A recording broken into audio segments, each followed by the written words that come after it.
好，永康大雨，永康每次大雨都淹水啊，20年也解决不了啊，这台南啊，那一淹再淹，永大市场啊也是呢，又打了又下雨啊，成灾哈，路面好惨啊。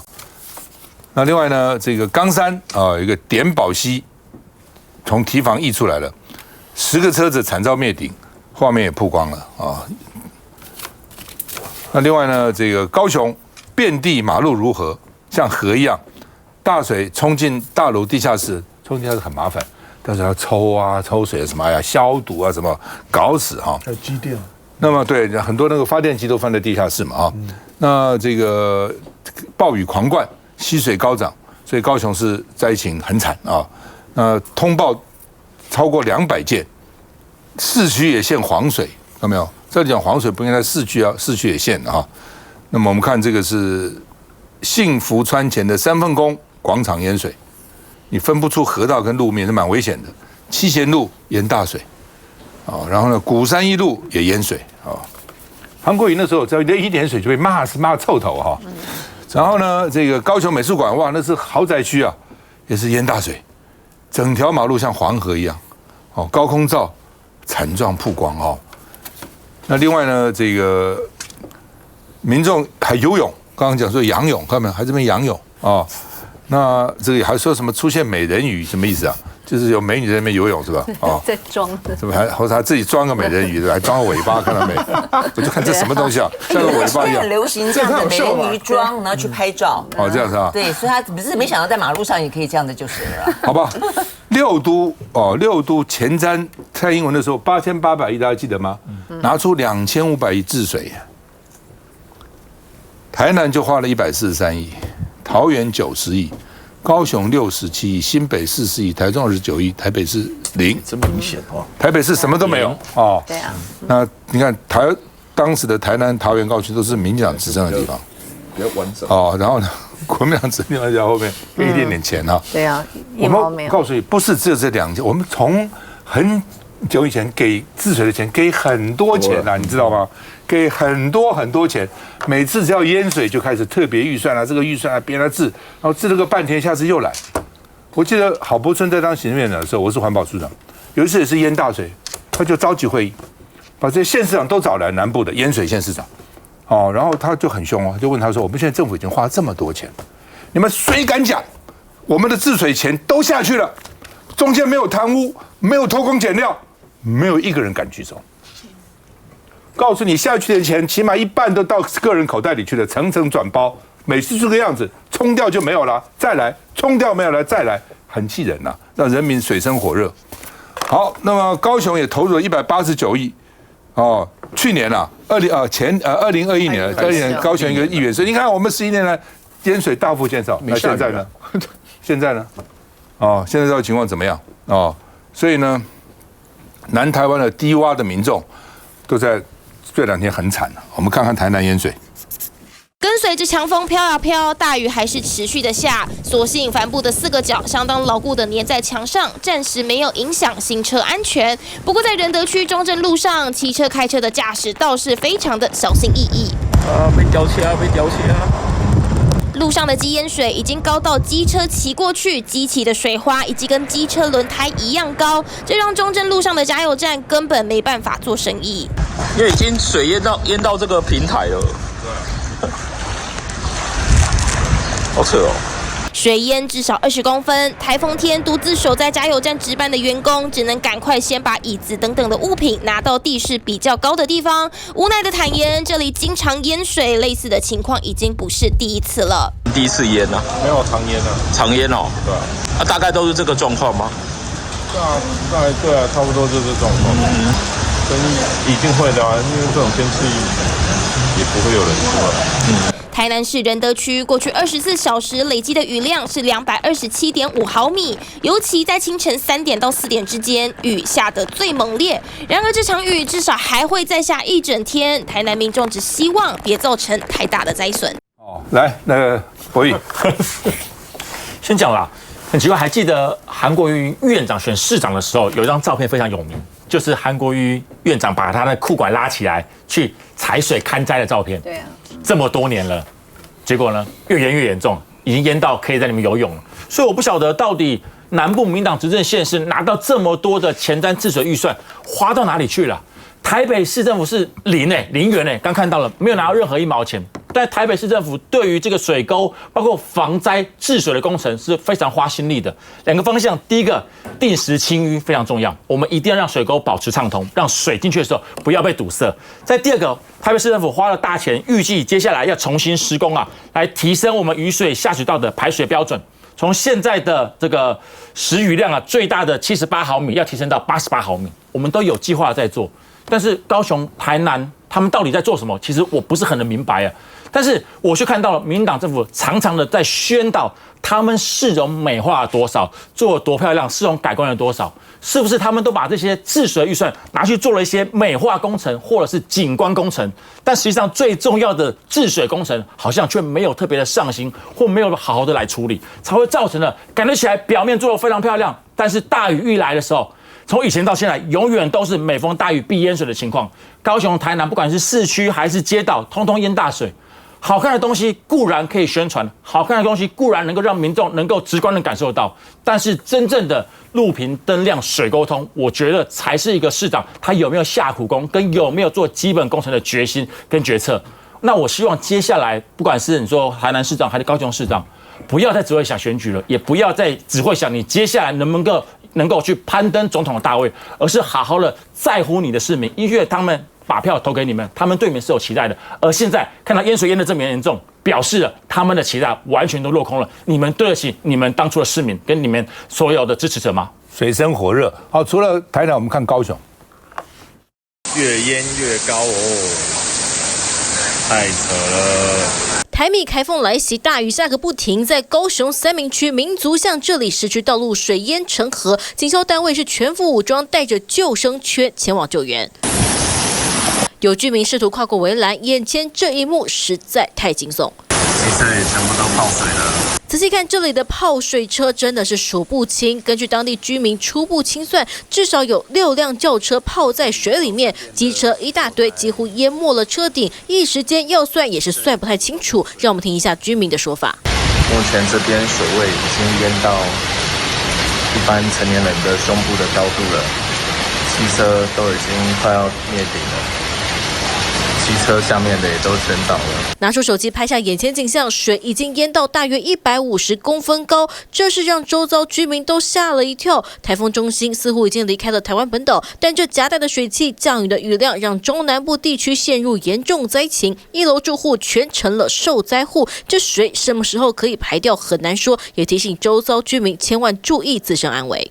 其实现在极端气候，不管有没有台风，都有淹水的可能。因为前阵子大家也记得，台北这个信义区这个午后雷阵雨，动不动就淹水了。所以高雄其实这一次，因为大家如果去看那个雨量的话，它的这个24号到26号累积雨量是高达2200毫米哦，是远比我们台北高达3倍以上。那它一天的降雨量呢，已经是过去到现在下午1点半已经有507毫米，也就是说，整个下雨量已经超越过去所有历年来高雄台风的记录。所以确实这一次高雄的降雨量是远远超越过去历史的记录。那当然，其实淹水的这个状况，大家看了都于心不忍呐。对于政治人物来讲，不管是放假或者是勘灾或者是淹水的问题，都是每个政治人物必须要去承担的。只要你是县市首长，我想都是必须要去面对的。不管说这个雨量是不是确实是这个暴雨但是问题就是说，整个刚刚大家所讲的平时的清淤啊等等有没有做好？那如果有的话，其实对于高雄来讲，其实我刚刚看脸书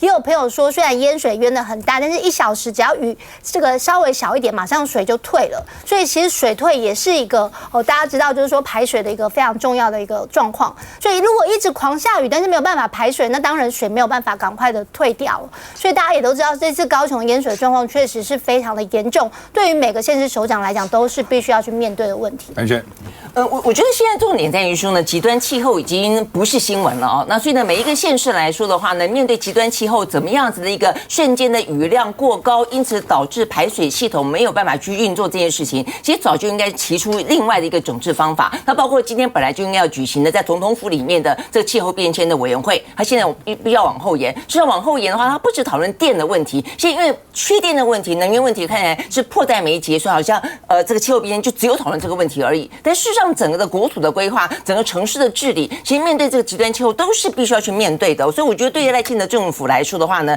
是非常的严峻的哦。那这个赖清德过去在担任市长的时候有赖神之称啊，我希望他也把这样子对于这个气候的精准的判断可以用到这个整个的治国，包括这个国土变迁。但是我要讲的是高雄啊，高雄的问题的话，我觉得不是那么的轻易去解释说啊，因为这个瞬间雨量太大啦，因为是台北的三倍。因为我们也看到在过去，大家如果记不记得？因为我特别去找这个相关资料，因为我觉得很疑惑。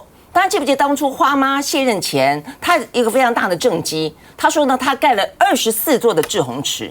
他说呢，高雄这个地方的话呢，过去都淹水，因此他告了。我记得2017年的时候就已经盖了14座了，后来又说是24座，所以呢，24座滞洪池可以这个调节成为都市之肺，然后呢风生水起，然后下雨的时候又可以做调节，所以听起来就是他的一个政绩。但问题在于说，那24座滞洪池都已经盖了以后，为什么一定要淹水呢？而且淹的状况还可以到仰泳的程度，那所以我觉得这个问题就一定很大。所以我就上网去查了一下，你会发现，其实包括高雄市民都在讨论，他虽然盖了24座滞洪池，它填平的埤塘更多。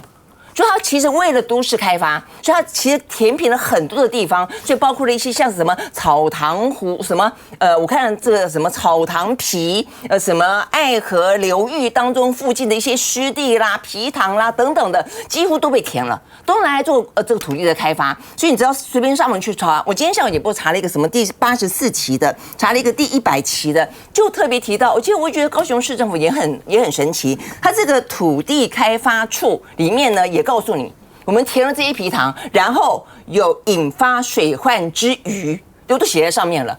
然后引发水患之虞，然后呢，你解决了吗？显然没有。它里面讲到几个这个新的这个土地开发的地方，重建区、重划区都是最近淹水的地方，所以代表就是说我不知道它这个什么意思哦，先写在这边写个心安的说哦，我注意到这个问题了哈，那这个可能因为我们的土地开发的关系，所以这个会导致水患，就代表你的责任了了吗？所以这个问题回过头来看，当高雄市不断的去开发土地，但是却任凭土地没了、湿地没了。那应该要有埤塘没了，那换来的是谁的开发利益？是谁获得这个开发利益？但是呢，人民只饱受到那么多的天坑，那么多的下雨必淹水，那换来那么多的水患。所以这个问题其实对于陈其迈来说，对于这个花妈当初的陈决留下来，我觉得它是一定有一个城市治理本身的问题的，就是为什么你盖了那么多的滞洪池，但是却也填满了、填平了更多的滞洪池、更多的埤塘，那当中的一些土地的开发利益，到底是谁得利，谁在过程当中受害？不，基本上了哈，因为气候刚刚讲没错，气候的变迁呢，就剧烈天气越多，所以剧烈天气就是说，它可能一年总体的雨量没有增加，它一次下完了，以前可能分50天下，每天不多嘛，今天分3天下，我就受不了了。所以这个整个都市要再重新想想看，以前的经验到底够不够？我们常常想说，以前50年的经验、100年的经验、200年的经验，现在的经验可能是过去1000年都没有啊。排水的道理一点不复杂，就是我下多少雨，我能把它排掉嘛。我排的速度比下的快，我就排掉了嘛。我排的速度没有下的快，我就淹水嘛，就这么简单嘛，对不对？那它怎么排水呢？只有2种可能排嘛，一种是重力排水嘛，我这边比较高，这边比较低，那就流下来了嘛。一种是抽水机把它抽掉嘛，只要这边比较低，这边比较高，抽水机抽掉嘛。那台北市是怎么样？台北市是一个盆地，平常没问题。所以你看台北市都是堤防，很高的堤防，把我们跟那个很美丽的河岸都阻绝了，很可惜的。但没办法，台北市的政策就叫高堤政策，堤防盖起来，平常没问题。一旦下雨的时候，河水会倒灌啊。淡水河水倒灌进来啊，你根本排不出去，它倒灌进来啊。这个时候怎么办？堤防关起来，让河水不能倒灌进来，抽水机抽出去，抽水机把它。所以台北市各地有各种抽水机，要把水抽掉。如果这个时候抽水机的速度没有下的雨快，就淹水了。你记不记得有一次在松山那一带把收购搞一塌糊涂，抽水机坏了。我当议员的时候，有一次正大那边淹水淹得一塌糊涂，去看他把那个抽水机放在地上，抽水机被水淹了。我说你们搞什么鬼啊？养兵千日在一朝，抽水机通过抬高，所以以后台北市的抽水机通通抬高了。哦，但是抬高它就坏了，坏了就一塌糊涂，搞得一塌糊涂。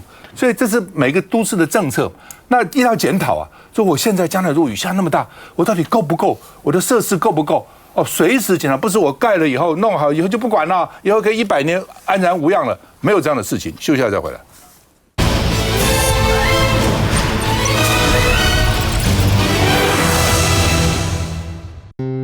住得安全，活得平安。一人一点力，爱就大无限。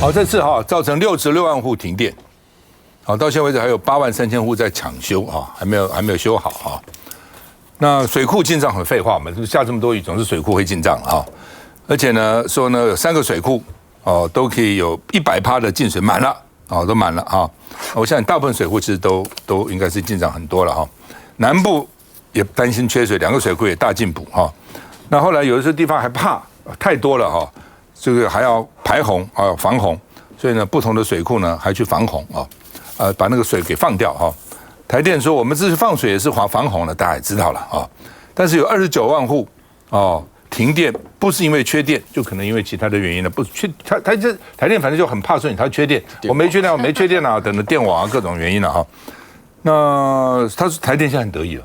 这是风力发电，很好笑。这台电真的很好笑，你知道吗？这种小学智慧也不会讲这个话。他说现在突破220万千瓦，我们核三要废了，对不对？你们都说核三废了以后我们没电，不会啊，我们这个电已经发了220万千瓦，给核三发电，你每天有这个量啊？是开玩笑吗？核三是几十年来每天有这个量，你这一天都很高，那明天没有风了怎么办呢？所以讲这什么话，这很无聊，真的无聊透顶好吧，那个赖清德要搞个气候委员会的总统府有24个人名单，永和人士有，反核人士有在里面的不过呢，他们特别强调说决策权还是在行政院我们这边只是大家合个言而至，大家讲讲好了给他们参考。但是真正重要的决策权在行政院那他们这个委员会里面，李远哲、童子贤是支持核电的了那另外呢？童子贤说，因为他民进党现在讲2个了，第一个就核废料要处理，第二个核安全要顾好。核安是废话，当然是很重要嘛，对不对？谁敢不重视核安？那核废料，那童子贤说，核废料就像困在园区的老虎，老虎危不危险？危险。会不会吃人？会。但你在园里面把它看好，就不会危险了。核废料一样啊。核废料如果到处撒，当然危险了。它现在在核电厂里面，这个深深的埋在核电厂下面，或者它的那个干式储存槽里面，它在里面，它怎么会出来危害呢？他说到底害了谁呢？辐射给这个影响到谁呢？他意思是这样但是问题他讲的是有道理的但是我不懂，一般人听懂听不懂那另外就是说，因为经济部一直到叫省冷气嘛，他说那个省冷气帮助不大，1%、2%，因为整个民间用电才10几%，冷气又占民间用电的多少呢？你就在省，能够省几%，省几%的电呢？所以呢，高效发电的排列组合比较重要了好吧，那到底怎么办核三马上要除役了，用电又高峰了，那台湾到底会不会缺电？我们看一下。气势磅礴的泄洪画面曝光，凯米台风带来丰沛雨量，石门水库单日进账1000万吨，进行调节性放水。那转过去的话，目前正在进行调节性的放水，这个放水的画面是相当的壮观。那因为目前的话，它是以每秒300平方立方公尺来放水。收益最大的是台南乌山头水库，25号上午水位逼近95%，石门水库也超过80%，翡翠水库则从6乘3提升到7乘1。凯米加持之下，风力发电突破220万千瓦，占整体发电比例为7.4%，相当于一座核三厂的发电量。昨天一整天水力发电，因为调节性泄洪而顺便在进行的这个水力发电，石门水库，这是北区水资源局的各个水库的发电厂，大概发了88万度的电。那南水局就是南区水资源分署，就是曾文、乌山头还有南化这些水库，大概花了84.7万吨的电，也对我们目前的电力供应略有注意。我们必须正视气候崩溃的急迫问题。总统府气候变迁委员会周4首次开会，聚焦减碳政策、电力供应2大议题。而委员会找来前中研院院长李远哲和台湾永续能源研究基金会董事长简佑新担任顾问。能源政策攸关安全与经济，但曾在顾及核安的前提下，把核能纳入选项。外界解读政府的能源政策留下伏笔。小牛。第一个，就台电拿极端的案例来做大内宣，这是笑话一则嘛。你是这2天对风力发电发了很多，没错啊，这2天大家放台风假，所以你发出来这些电又有何用呢？所以我是觉得这个很好笑啦。你平常的时候没有办法发这么多的电。第二个就是你发这么多的电，你也没有办法把它存下来嘛，不管是水库的也好，风力的也好，当然都是再生能源嘛。可你的再生能源并没有办法在你现在的电网里面做有效的调度的时候，你发很多超过1个核电厂，那又怎么样呢？所以极端的案例不能够拿来宣传啊。那这个反而是多讲一讲这个气候变迁委员会，因为我之前稍微看了一下他的这份名单，在媒体上已经做了完整的公布了。那我总有种感觉，他这个变迁委员会到了最后，可能又沦为大家吃大锅饭了，合个言而至，但到最后的结论恐怕是不了了之了。这个赖当初去成立这些委员会的时候，大家本来以为说我可能用非常之手段，要成立这个位阶更高的委员会来，也许在民进党过去被视为神主牌的诸多意识形态主导的政策上面，我要撑出转圜的空间。因为当初郭智辉在行政院的平台好像没有办法做到这件事，所以把他拉到府级来做。可是显然他在做这件事情的时候，阻力也很多了。民进党的基本教义派也不是吃素的啦。显然这一段时间赖在还没有站稳脚跟的情况之下，这个朝野持续斗争的情况之下，要舍弃基本教义派，恐怕是有难度啦。因为你看很多的反核人士也入列啦。那考量现在的这当下一个环境是资讯充分流通、有网络化的环境，网络化环境其实要沟通、要转圜是困难的，因为这些人的人设都确定啦。你该怎么说服这些反核人士，这些把反核当成信仰的人士，在你这个委员会的平台里面，能够突然之间接受气候变迁的概念，能够突然之间接受，也许是童子贤或者是李远哲代表的概念，恐怕是很困难的啊。到了最后，就是你讲你支持核能的，他讲他反对核能的，到这件事情就还意再还意啊。真的有机会出现大的变化，恐怕一定是外力的驱动，也许你真的要面临一场再一次的大型的停电嘛，或者是真正等到全世界的贸易开始，我通通要收碳费、边境机制等等，通通上路，造成经济的严重冲击的时候，这一群人才会幡然醒悟。但这样子的时候来的时候，都是民间经济产业付出重大代价之后，你才来调整。请问这真的是有效、高品质的治国的这能力吗？这就叫做不见棺材不掉泪，不见黄河心不到黄河心不死，就这个意思嘛。一定要一个大的灾难，停电啊，然后搞半天说，哎，没办法了。来，小龙，我们跟着这些反核主张的这种魔鬼音乐跳舞，跳了30几年，够了。这个时候还要再针对要不要使用核能的议题这么认真的去思考、去讨论，没有必要，因为它就是个政治问题。就是所有你能够讨论的，或者你要解决的方案都在那里。核废料不能处理吗？当然可以处理啊。现在的核能，它已经越来越商业化，越来越民营化了。你将来终究要面对到许多民营，就像是现在 Bill Gates 在做的事情一样，他要努力要做的就是一个民营的核电厂。那你的政策能不能跟得上来，还是要不断的去把核能妖魔化？那这个是呢政治性的问题。我们再看到台湾是一个地震、天灾或者淹水非常频繁，这种的灾难对台湾人来讲，我们在一个天灾的体验营里面呢成长，可是所有的天灾，你会发现核电厂都没有事，地震没有事，台风没有事，淹水没有事。为什么这么多频繁的天灾，核电厂都没有事？可是我们把核电厂想得这么的可怕，这个是老百姓长时间被制约、被意识形态洗脑之后，连独立思考的能力都没有。台湾人放弃思考了。放弃思考了之后，你就会看到呢，即使是一件事情明显的不合理，你仍然会看到每天呢晚上的谈话性节目的群魔乱舞、鬼扯一通。好，那刚主持人提到就是说，气候变迁、极端气候如何。可是川普是不吃这一套的，川普要上来了，川普是不吃这一套。川普说这是骗子，这谎言。对，那川普是反气候变迁论者。台湾呢，如果你支持的是川普，民进党支持川普，那你就要想想看这件事情，他跟你遭遇到的那个切身感受。川普上来之后，在描述这个世界的灾难的那种灾难级的现象的时候，他的思考跟你呢是不一样的。好，那现在当这些事情发生，你看到南部呢淹成那个样子，也不要装，就是光是用雨量啊去解释这些事情。当年莫拉克风灾的时候，莫拉克风灾是一个跟今天的南台湾的这样一个小淹水好有一比的场景，因为它都是在一个新政府刚上来的时候。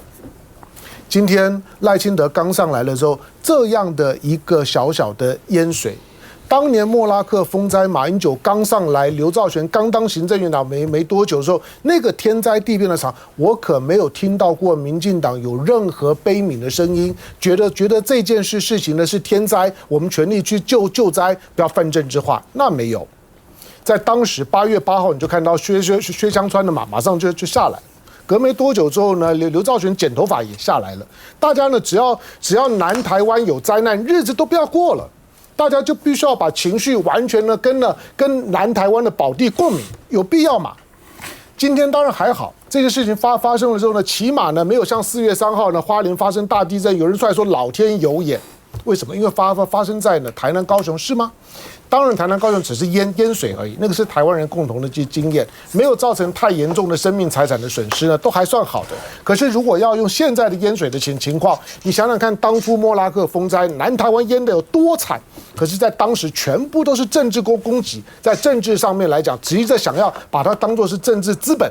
今天南台湾的淹水，没有人在跟你谈这些事啊，其实大家都还在就事论事的谈。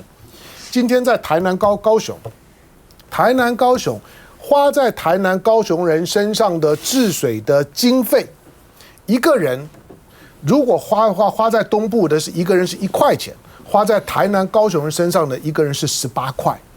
你知道要照顾台南高雄，让大家看起来台南高雄可以过日子不简单哦，那个要花的钱是非常非常多的。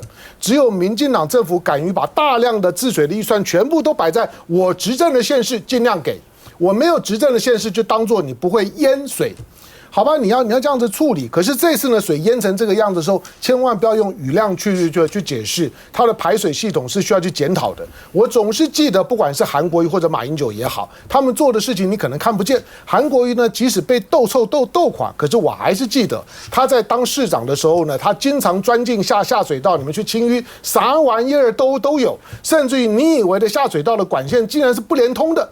这些呢都曾经发生过，但是已经很久了。韩国瑜下台之后，我就没有看到过台南高雄的市长有在做这些事情。你秀给我看看，我就知道呢台南高雄到底淹水的原因是什么。刚刚讲川普是反气候变迁，为什么？他是为了美国的经济，因为美国人虽然只有3亿人口，他用掉的资源啊产生的污染，大概是全世界的将近1半。这是一个。第二个呢，它有石化产业，它有页岩油，它有天然气，它一大堆这些东西。你说到时候它都不用了，它卖给谁啊？影响它的经济，德州经济谁来顾啊？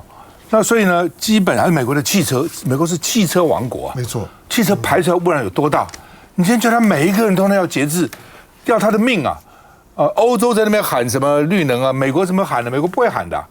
拜登要喊一喊，川普绝对不喊，因为川普认为美国的经济才最重要，死你们的人，我们要过好生活，我们才不要影响我们的经济。休息一下再回来。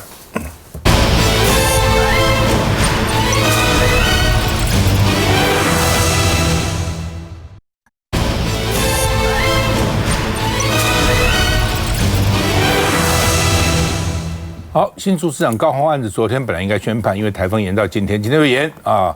可能要延到明天吧，看明天到底放不放假。那高虹安在这个时候，哇，就要落井下石，对啊，抹黑他，抹黑他。然后呢，为什么？因为马上法院要宣判了。那民进党新竹市议员就说，高虹安从去年上任以后是讲市长了，因为他以前那个案子是立委嘛，对市长办公室整修花了148万然后呢这个国外进口的沙发，搞得像酒店风一样哈。然后呢，他高虹安个人的化妆收纳盒688块也报公账，所以呢，跟助理费一样啊。那另外呢，这个新竹市就说，现在在访台呢，还要去澄清谣言呢，他说呢，这个要杨凌云道歉，他说完全是错误资讯，说他那个688块的这个化妆盒报公账是这个错误的资讯，而且呢，这个酒店风也不是事实上呢，这个他这个沙发不是给市长做的一方面是依法招标的。因为这个杨凌云说他是找卫浴厂商，他说我们是依法招标，有资格的然后呢，这个沙发，而且呢，这个高虹安自己办公室的沙发地毯是用之前的就留下来的，并没有换新的，新的是放在公共空间给洽公的会议使用的，并不是市长用的，是洽公市民来要洽公而且呢，你说我们花了这个100多万，花太多。当时我们去查资料，林志坚花了258万，花了258万，比他的这个148万还多了110万所以到底谁花钱花比较多，谁比较浪费等等像这种时候拿出实例来证明，实际的数字就比较有这个，就比较能够有说服力了另外呢，如果他涉贪一审有罪，民众党原来的这个讲法是说就要开除党籍了。但是现在他说呢，视情节处理，可以开除党籍，可以停止党权。我觉得民众党认为这是一个政治案件了。因为原来一直讲说政务参以后，下一个就是柯文哲。柯文哲说什么是我嘞？应该是李俊毅啊。你们说高虹安有罪，高虹安有问题，高虹安的制度从李俊毅带过来的，高虹安的助理也是接受李俊毅的，怎么不是高虹安有罪，李俊毅没事呢？不是很奇怪吗？看一下。同样的事情发生在高虹就办，这个从李俊毅那边搬过来他就不办。质疑司法双标，民众党主席柯文哲不满，明明公积金制度是高虹安办公室主任从还是立委的李俊毅那边带过来，却只办高虹安。高虹安自己认真去面对司法他不要扯东扯西，他已经扯很多次。柯文哲不需要护高虹安心切，就要围魏救赵，去牵连不相干的人。面对司法的调查，就是尊重司法，不要对个案进行不必要的用政治的发言来影响办案。向前方刑局首里23号下午主持万安演习，新竹市长高虹安语气很坚定，有责任、有义务，而且有能力来保障市民朋友的生命财产安全。主持演习外，还得随时注意台风动态。市长对明天官司有没有信心？都会紧张。对于官司与地方人士建议，高虹安低调，并未回应。洪伟。我觉得高虹安这个事情，当然因为他明天宣判了，但是我觉得现在其实我必须讲，民进党的这些侧翼这种追杀，我觉得已经到了无所不用其极的一个状态。比如说，我觉得这杨凌仪大家都知道嘛，他原来的老板就是林志坚，12亿的他的新竹棒球场没有办法，开幕的时候根本没办法打棒球，你视而不见。然后呢，你说688块的化妆盒报公账，我就觉得很奇怪。如果按照你这么样的会监督的话，12亿的事情你视而不见，然后688块，哇，你也把它抓出来，我觉得这个心态实在是可疑啦。而且呢，我刚才为什么在讲，就是说，现在高虹安他要不要去面对他司法的这个案件、司法的事情？明天宣判，但是呢，包含这个什么台派这个板斗因为反正就是一副要庆祝高虹安你看他马上就要被司法案件来办了，而且呢嗨到什么程度？即便是这2天事实上是那个台风天嘛，照办对不对？然后就说哇，我们又爆桌了，好高兴哦。那我真的觉得说有必要追杀到这种地步吗？而且还不够因为现在是说高虹安假使他一审有罪的话，他事实上是要被停职。好，当然他2审如果当然无罪的话，他可以复职。那一审有罪是停职。那么即便是停职，大家这些人还觉得不够现在呢还要发动罢免高虹安。他的做法就是说，如果一审有罪停职最好。如果这一审有罪没事的话，也要发动罢免高虹安。现在到底是怎么样？比如说，你看谢国良追杀到这种程度，高虹安要追杀到这种程度，只要非我族类，反正绝对是不容它存在。所以我刚才我真的会觉得哈，我们真的觉得现在高雄很多的灾民，不管是一线受灾的民众，或一线在救灾的这些人员，我们都真的对他致上那种敬意。可是大家想想看，假使今天高雄市到处淹水，整个高雄市已经变成水都了。今天如果发生在台中市的话，会有什么样的状况？我直接告诉你，一样的水量，一样的淹水，绝对在网络上一定不得了了。在现在的政论节目，每个人一定要把卢孝燕骂到死，就是现在的一个政治的生态啊。你今天真的有公平，还是你们是采取一个双标呢？那所以到现在高虹安，我不晓得他的状况是怎么样，但是我觉得政治追杀何至如此？那另外的部分就是说，高虹安他一审有罪，民众党到底会怎么处理？这当然是民众党他们自己的党内的事情。可是他现在有一个状况，因为大家都说，哎，你看这个郑文灿，这个成为阶下囚，大家说可能下一个就是对付那个柯文哲。那现在他可能，我觉得柯文哲他也要留一手啊。如果高虹安像这种，因为你现在司法全部都掌握在人家的手里嘛，你要这样子办法啊，你一审有罪然后就被除籍，就是开除党籍。哎，你觉得未来柯文哲有没有可能啊？因为真的到还你清白的时候，还不知道到什么时候嘞？那如果不管是被起诉，或者是一审有罪停权也好，或者开除党籍也好，那柯文哲是党主席啊，所以我觉得也许现在民众党从那种一审有罪，他就是开除党籍，但他现在说视情节而定。其实大家都知道，就是现在在政治上风险非常大，尤其在司法上，当他掌握在现在的这个国家机器，掌握在现在的当权者的时候，他随时随地都可以拿司法来对付你了。对。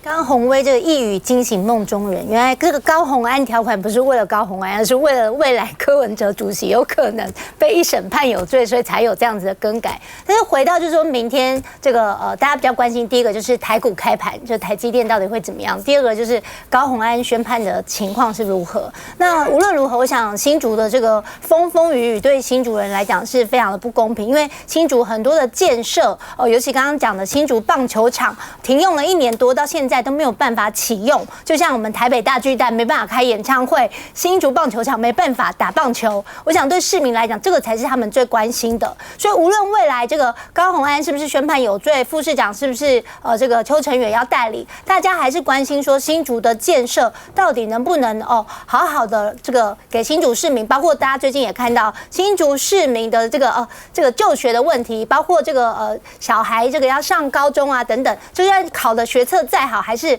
没有办法挤进这个好的高中，因为新竹市民的高中啊、小学啊、国中都远远不足，所以在这种情况之下，其实新竹还有很多的问题是大家需要去关心的，不只是这个法律的问题、政治的问题。那高虹安市长当然他任内因为太多这样子的争议导致大家对于市政的焦点其实都已经模糊了，让新竹市的建设其实感觉上其实是停摆的，所以我觉得这点是非常的可惜。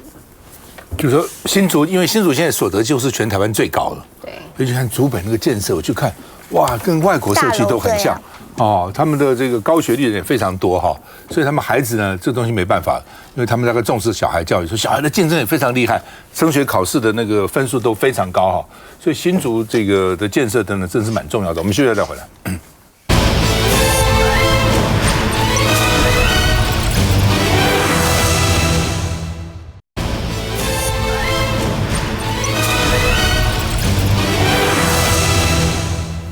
好，那么大巨蛋陈友成议员呢，就是说大巨蛋呢，厂商担心会有回音，所以呢，很多厂商可能不敢。所以一个人如果花1500块进去，听到回音，品质不佳到时候到底是大巨蛋的问题还是歌手的问题就会被骂的确这种越大的地方影响越难。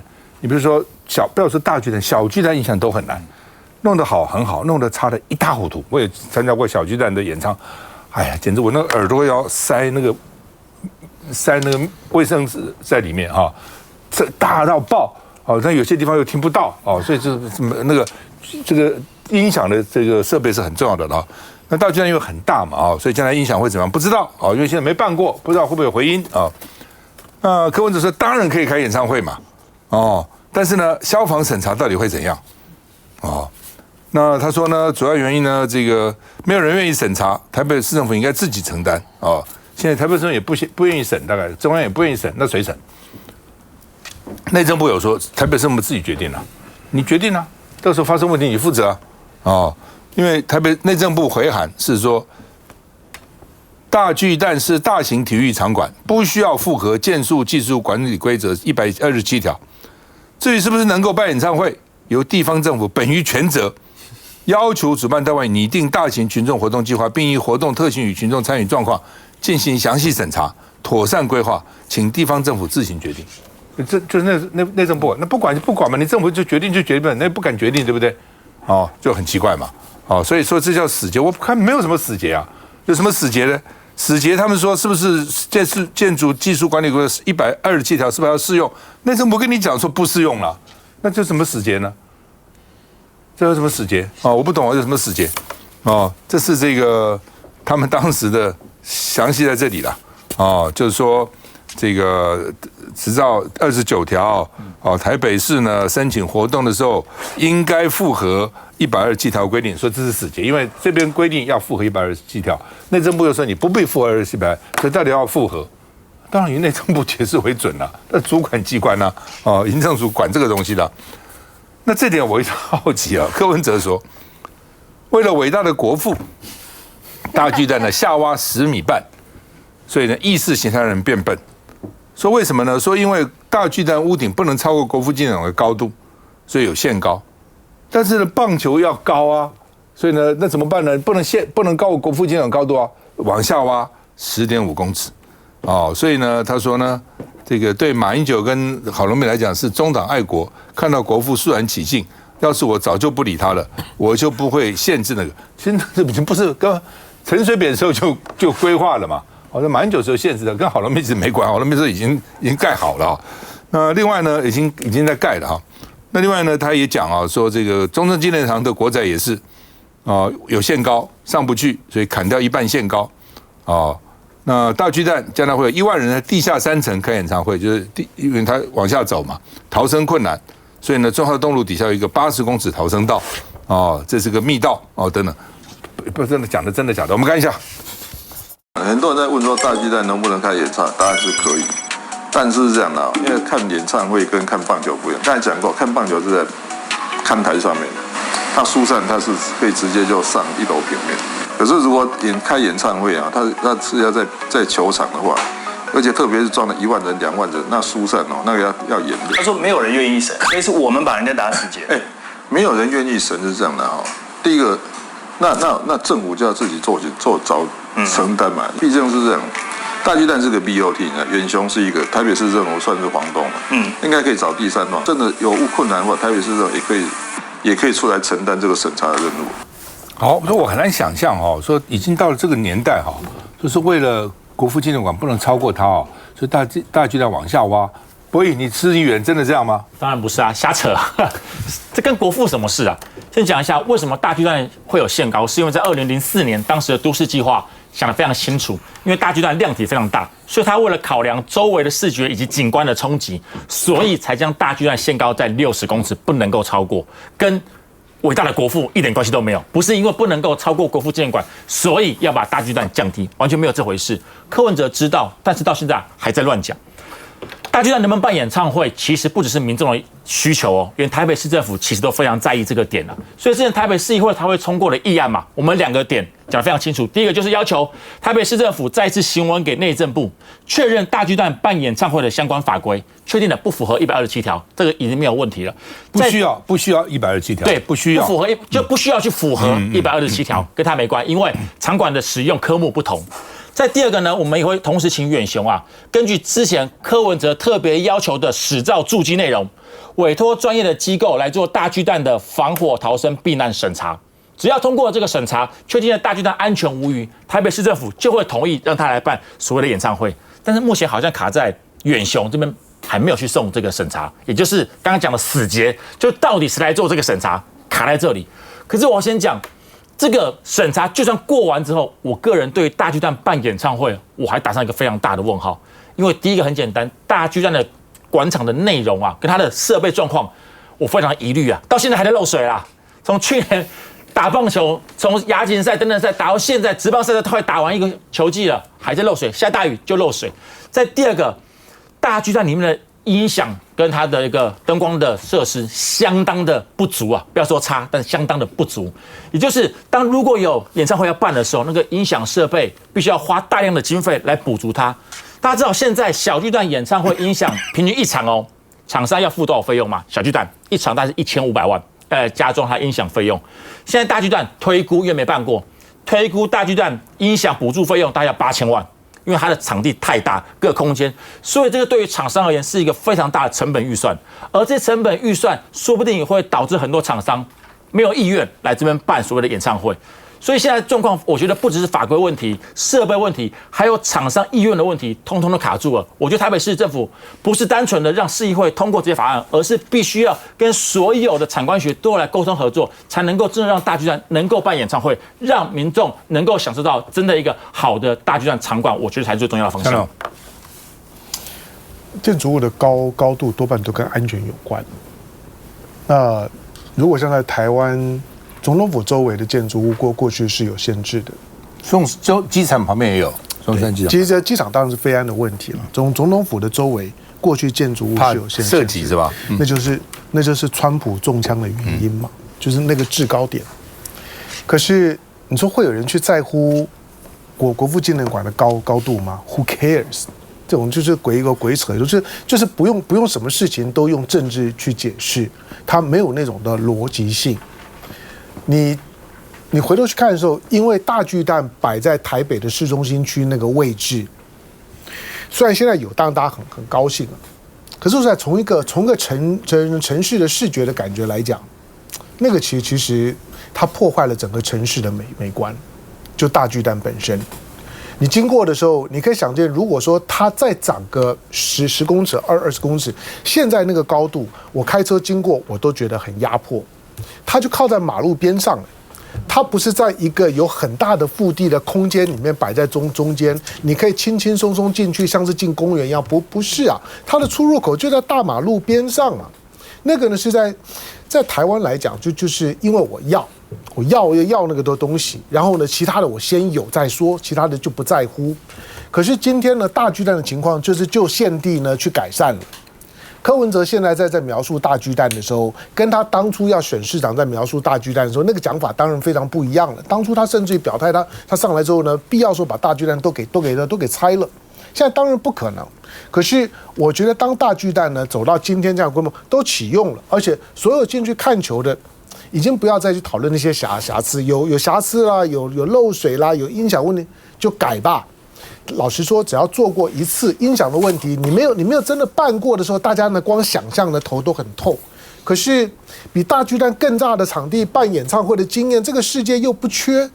所以当呢许多的超级大场地都能够办的时候，你看到国外的 Dome。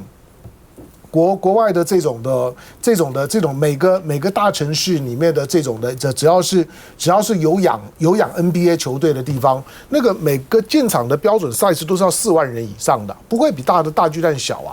你看看人家演唱会是怎么办的，那个是一定办得到的，只是你只要开始就可以了。我觉得现在的这种的讨论呢，大家都还是流于那种大家在互相在那边推责任。大巨蛋你已经不可能动它了，它就是现在这个样子。去解释它为什么这个样子也没有必要了，其他的就是现地改良，好好做就好了。不过当然，有些毛病要赶快改好了。漏水怎么漏那么久？